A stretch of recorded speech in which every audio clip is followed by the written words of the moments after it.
प्यारे बच्चों, सुधीर सर की ऑनलाइन क्लास में आपका स्वागत है। और जैसे कि आपको मालूम ही है कि हम टेंसेस, डायरेक्ट इनडायरेक्ट और ट्रांसफॉर्मेशन की सीरीज़ को समाप्त कर चुके हैं। बहुत अच्छे तरह से हमने उनको एक्सप्लेन किया है, आप उनको देख सकते हैं। और आज से हम अपनी नई सीरीज़ सिंथेसिस ऑफ सेंटेंसेस को शुरू कर रहे हैं। और ये टॉपिक सिंथेसिस ऑफ सेंटेंसेस का बहुत इम्पोर्टेंट टॉपिक हो जाता है ट्रांसलेशन के पॉइंट ऑफ व्यू से, आपकी एरर्स के पॉइंट ऑफ व्यू से और कंबाइन करने के पॉइंट ऑफ व्यू से। कंबाइन ऑफ द सेंटेंसेस को कंबाइन यानी कि जोड़ने, और जोड़कर हम उसको एक सिंपल, कॉम्प्लेक्स और कंपाउंड जो बनाते हैं, तो ये बहुत इम्पोर्टेंट हो जाता है। और ये चाहे बोर्ड के एग्ज़ाम्स हो, चाहे आपके कोई कॉम्पिटिटिव एग्ज़ाम्स हो, और चाहे एक अच्छी ग्रामर की बात करें हम, तो ये टॉपिक आपका बहुत ही इम्पोर्टेंट हो जाता है। तो जैसे कि आप देख सकते हैं, हमने लिखा है सिंथेसिस ऑफ सेंटेंसेस, और सिंथेसिस का मतलब होता है जोड़ना, ऑफ सेंटेंसेस यानी कि वाक्यों को जोड़ना।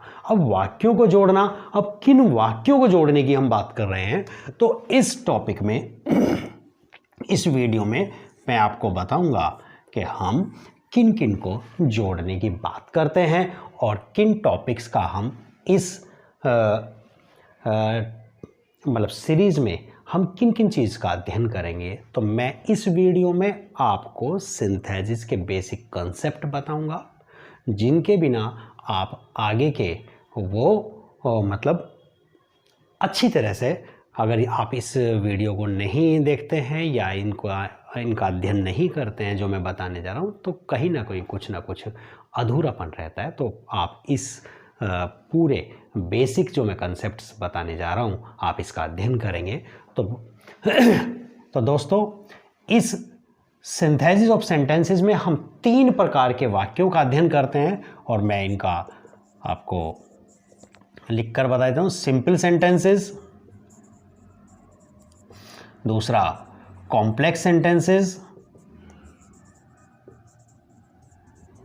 और तीसरा है आपका compound. Simple sentences, complex sentences और कंपाउंड सेंटेंसेस, यानी कि इन तीनों का अध्ययन हम सिंथेसिस ऑफ सेंटेंसेस में करते हैं। और इसका बेसिक वो क्या होता है कि इसमें ये देता है एग्जाम्स में कि कंबाइन, या फिर ये कर लेता है कि इसमें 2 सिंपल सेंटेंस दिए जाएंगे आपको, 2 या 2 से ज़्यादा सिंपल सेंटेंस दिए जाएंगे, और कहेगा कि combine the following simple sentences into 1 simple sentence, यानी कि 2 या 2 से ज़्यादा सिंपल सेंटेंसेस को मिलाकर एक सिंपल सेंटेंस बनाइए, या फिर 2 या 2 से ज़्यादा सिंपल सेंटेंसेस को मिलाकर एक कॉम्प्लेक्स सेंटेंस बनाइए, या फिर 2 या 2 से ज़्यादा सिंपल सेंटेंसेस को मिलाकर एक कंपाउंड सेंटेंस बनाइए। तो इसमें हम इन्हीं चीज़ का अध्ययन करेंगे कि सिंपल कैसे बनाते हैं, कॉम्प्लेक्स कैसे बनाते हैं और कंपाउंड कैसे बनाते हैं। तो देखिए, आपने जैसे कि देखा कि हम 2 या 2 से अधिक सिंपल सेंटेंसेस को मिलाकर एक सिंपल सेंटेंस बना रहे हैं, कहीं 2 या 2 से ज़्यादा सिंपल सेंटेंसेस को मिलाकर एक कॉम्प्लेक्स सेंटेंस बना रहे हैं, और कहीं 2 या 2 से ज़्यादा सिंपल सेंटेंसेस को मिलाकर एक कंपाउंड सेंटेंस बना रहे हैं। तो सबसे पहले तो इम्पोर्टेंट यही हो जाता है कि आपका सिंपल सेंटेंस होता क्या है। What is simple sentence? अगर हमें एक सिंपल सेंटेंस का ही नहीं पता होगा, तो हमें कैसे पता चलेगा कि जो हमने बनाया है वो सिंपल सेंटेंस बना है या नहीं बना है, और इनमें क्या क्या डिफरेंसेस होंगे। तो आज इस वीडियो में तो मैं केवल आपको इसके बेसिक कंसेप्ट्स बताऊँगा। देखिए, सिंपल सेंटेंस, सिंपल सेंटेंस क्या होता है? सिंपल सेंटेंस होता है वह वाक्य जिसमें केवल एक फाइनाइट वर्ब दी गई हो। अगर एक फाइनाइट वर्ब से ज़्यादा आपकी कोई दूसरी वर्ब है, तो वो केवल और केवल नॉन फाइनाइट वर्ब हो सकती है। एक सिंपल सेंटेंस में केवल एक फाइनाइट वर्ब होनी चाहिए। दो सिंपल सेंटेंस मिलेंगे तो जाहिर सी बात है उनमें दो फाइनाइट वर्ब होंगी, और दो फाइनाइट वर्ब होंगी तो और हमें उनको दो सिंपल सेंटेंस को मिलाकर एक सिंपल सेंटेंस बनाना है, तो हमें उन दोनों फाइनाइट वर्ब में से एक फाइनाइट वर्ब रखनी होगी।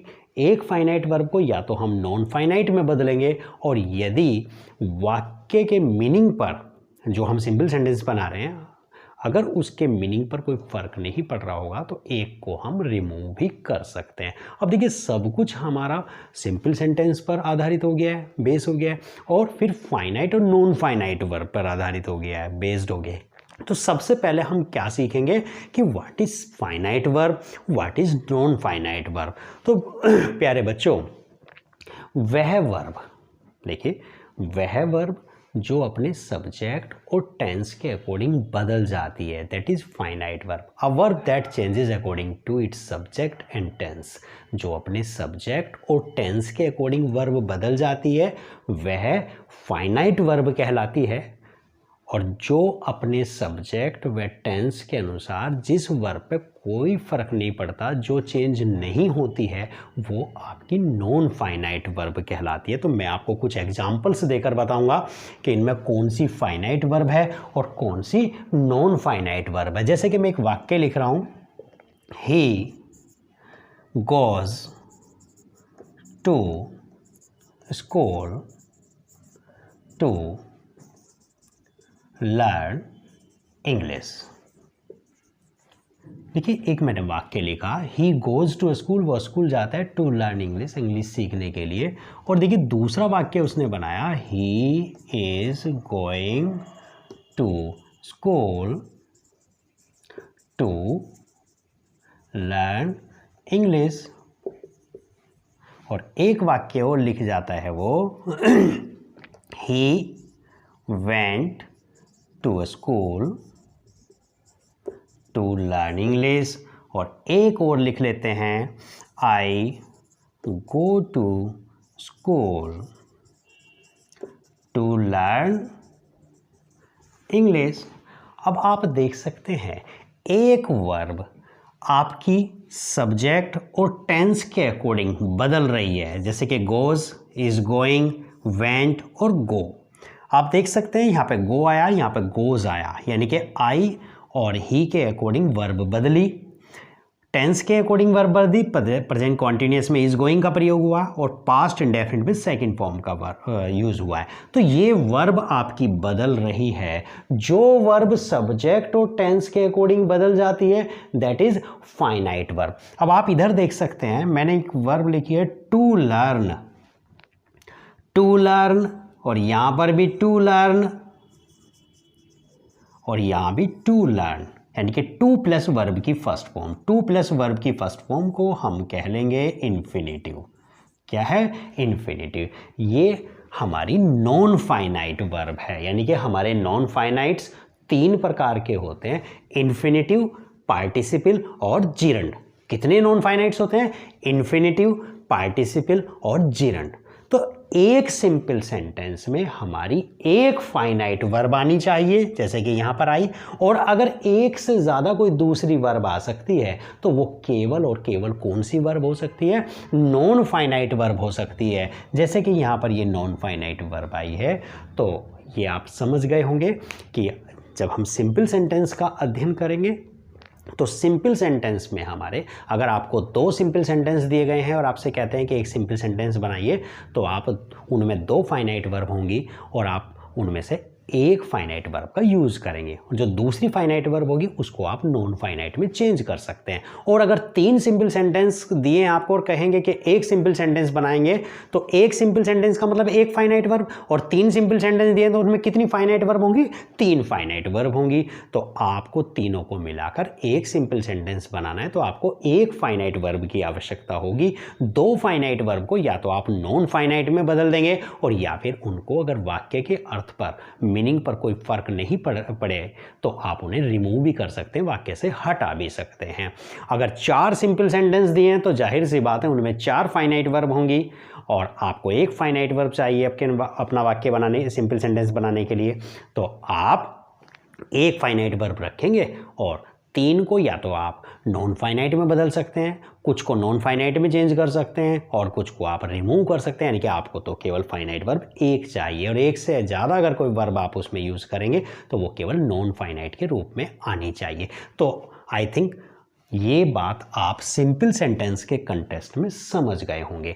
अब देखिए, हम सिंपल सेंटेंस, जैसे कि मैंने बताया, तो सिंपल सेंटेंस हम कई टॉपिक का प्रयोग करके कर सकते हैं, कई प्रकार से हम सिंपल सेंटेंस का यूज़ मतलब सिंपल सेंटेंस बनाएंगे। जैसे कि आपका हो सकता है कि आप एडजेक्टिव का प्रयोग करके बनाएं, बाय यूजिंग एडजेक्टिव, एडजेक्टिव का प्रयोग करके वाक्य को सिंपल बनाना। दूसरा हो सकता है आपका कंजक्शन का प्रयोग करके, बाय यूजिंग कंजक्शन, एंड का प्रयोग करके, कंजक्शन का प्रयोग करके आप वाक्य को सिंपल बनाएं। और तीसरा हो सकता है कि आप फ्रेज इन एपोजिशन का प्रयोग करके, case in apposition, nouns in apposition या फ्रेज इन एपोजिशन, इनको तीनों को हम एक ही कहते हैं। Phrase in apposition, case in apposition, nouns in apposition का प्रयोग करके आप सिंपल बना सकते हैं। आप इन्फिनेटिव का प्रयोग करके सिंपल बना सकते हैं। आप पार्टिसिपल का प्रयोग करके सिंपल बना सकते हैं। आप जिरंड या प्रीपोजिशन का प्रयोग करके सिंपल बना सकते हैं। आप नॉमिनेटिव एब्सोल्यूट का प्रयोग करके बना सकते हैं। एडवर्ब का प्रयोग करके आप बना सकते हैं। तो इनसे आप सब क्या करने वाले हैं, सिंपल बनाने वाले हैं। तो मैं इस वीडियो में तो मैं केवल आपको बेसिक कंसेप्ट बताऊंगा और फिर मैं एक एक पर, यानी कि एडजेक्टिव पर अलग और कंजक्शन पर अलग अलग अलग वीडियो बनाकर आपको मैं सिंपल सेंटेंस बनाना सिखाऊंगा। तो आप जुड़े रहिए और एक एक टॉपिक को आप देखते रहेंगे। मैं आपको ये सारे के सारे आपको करा दूंगा।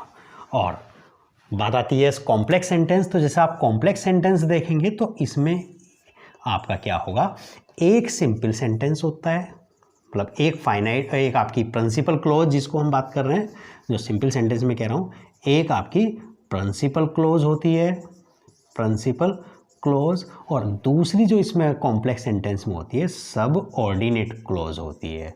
क्या होता है, सब ऑर्डिनेट क्लोज होती है, ठीक है ना। और अगर हम कंपाउंड की बात करें तो कंपाउंड में एक आपकी प्रिंसिपल क्लोज होती है और दूसरी आपकी को ऑर्डिनेट क्लॉज होती है। क्या होता है, कोऑर्डिनेट क्लॉज होती है। तो अगर हम बात करें कि what is difference between complex and compound, कि कॉम्प्लेक्स और कंपाउंड में क्या डिफरेंस है, तो सबसे बेस जो मेन बात है और जो डिफरेंस है वो तो यही है कि जो आपका कॉम्प्लेक्स सेंटेंस होता है उसमें एक सबऑर्डिनेट क्लॉज होती है और जबकि जो कंपाउंड सेंटेंस होता है उसमें एक आपकी कोऑर्डिनेट क्लॉज होती है। ये क्लॉज क्या है, कैसे हैं, तो मैं इन सब का आपको एक सबसे पहले हम जो सीरीज शुरू करेंगे वो सिंपल सेंटेंस की करेंगे। सिंपल सेंटेंस को कंप्लीट करने के बाद हम कॉम्प्लेक्स सेंटेंस, और कॉम्प्लेक्स को करने के बाद में हम कंपाउंड। और कॉम्प्लेक्स भी आपके 3 प्रकार के हो जाते हैं, नाउन क्लोज, एडजेक्टिव क्लोज और एडवर्ब क्लोज। सब पर मैं अलग अलग सेपरेट वीडियो बनाकर आपको इस टॉपिक को क्लियर कराऊँ, क्योंकि ये टॉपिक आपका कॉम्पिटिटिव एग्जाम्स के लिए, स्पेशली टीजीटी और पीजीटी के लिए तो बहुत ही इंपॉर्टेंट हो जाता है कि सिंथेसिस से, सिंपल कॉम्प्लेक्स कंपाउंड से कम 3-4 क्वेश्चंस आपके जो है आते हैं। और ये एरर्स के पॉइंट ऑफ व्यू से भी आप इस टॉपिक से, सिंथेसिस से बहुत कुछ सीखते हैं। इसमें नॉन फाइनाइट्स आता है, नॉन फाइनाइट से भी आपके 2-3 क्वेश्चंस आपके टीजीटी और पीजीटी में आते हैं। तो आप इनको देखते रहेंगे। ये आपकी बेसिक वीडियो थी इन चीज़ को समझने के लिए, और मैं अब इसके बाद एक एक टॉपिक आपको सिंपल सेंटेंसेस से शुरू करूँगा। तो बने रहिए हमारे साथ और मिलते हैं नेक्स्ट वीडियो में। Thank you.